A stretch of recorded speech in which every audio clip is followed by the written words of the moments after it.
మేమైతే సంక్రాంతి పండుగ కోసం సెలవులు పెట్టేసి ఇంటికి స్టార్ట్ అయిపోయాం. సాయంత్రం 5 అవుతుంది. సొంత ఊరు వెళ్ళడం ఎవరికైతే ఇష్టం ఉండదు? అందరికీ ఇష్టమే కదా మరి. అలా చల్లగాలిలో అలాగా వెళుతూ ఉన్నమాట.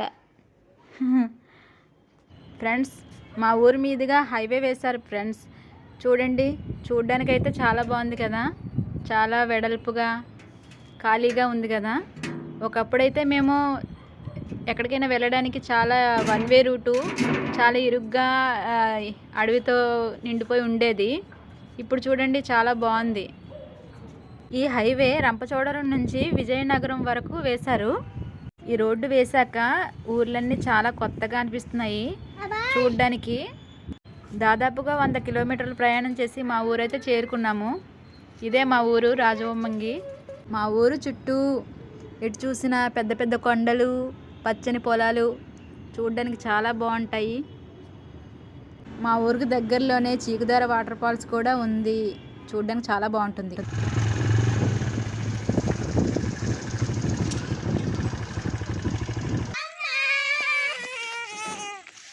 వచ్చేసారు.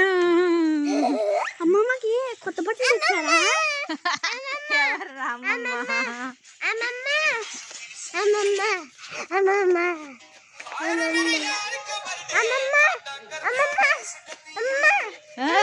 ఇదిగో మా డాలి, మేము వచ్చామని చూసావా అల్లరి. హాయ్ ఫ్రెండ్స్, నేనైతే మా చేలోకి వచ్చాను. చూడండి, నాకు పరింకాయలు అయితే దొరికాయి. చాలా బాగుంటాయి తినడానికి, పుల్ల పుల్లగా. రండి, మీరు కూడా నాతో పాటు రండి, వచ్చి మా చేను చూడండి.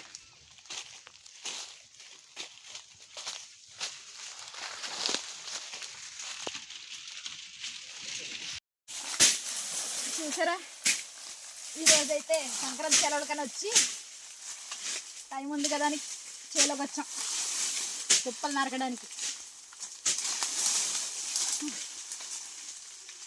అదనమాట, ఇది మా జీడి తోట. తుప్పలు బాగా పెరిగిపోయినాయిగా, సమ్మర్ వస్తుందని మొక్కలు నరకడానికి వచ్చాం. తుప్పలు చెత్త అంతా క్లీన్ చేసుకొని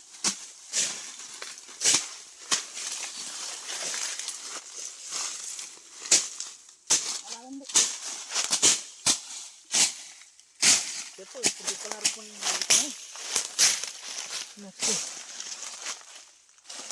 పిక్కలు ఏరుకునేటప్పుడు ఈజీగా ఉంటుంది.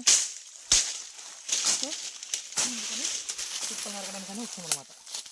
పిక్కలు ఏరడానికి ఈజీగా ఉండాలి కదా ఫ్రెండ్స్. తుప్పలు ఉంటే పిక్కలు ఏరడానికి ఉండదు. దానివల్ల చూడు, తోట మొక్కల కింద కొంచెం నీట్గా చేసుకుంటే పిక్కలు ఏరుకోవడానికి ఈజీగా ఉంటుంది. సో సమ్మర్కి ముందు ఇలా క్లీన్ చేసుకోవాలి. చెట్ల కింద ఇలా చెట్ల కింద నీట్గా చేసుకుంటే బాగా వస్తాయి, కనిపిస్తాయి పిక్కలు.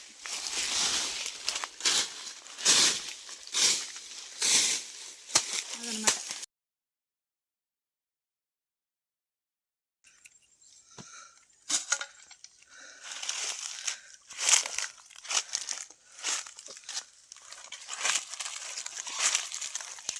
తుప్పలంతా నరికి అలసిపోయా డ్రింక్ తాగుతున్నాను ఫ్రెండ్స్. కొంచెం దాహం తీరాక మళ్ళీ నరకడం మొదలు పెడదాం. ఇలా ఈరోజు సరదాగా కాసేపు చేలో గడిపాము. ఎలా ఉంది ఫ్రెండ్స్ మా వీడియో? నచ్చితే లైక్ చేయండి, కామెంట్ చేయండి, షేర్ చేయండి ఫ్రెండ్స్.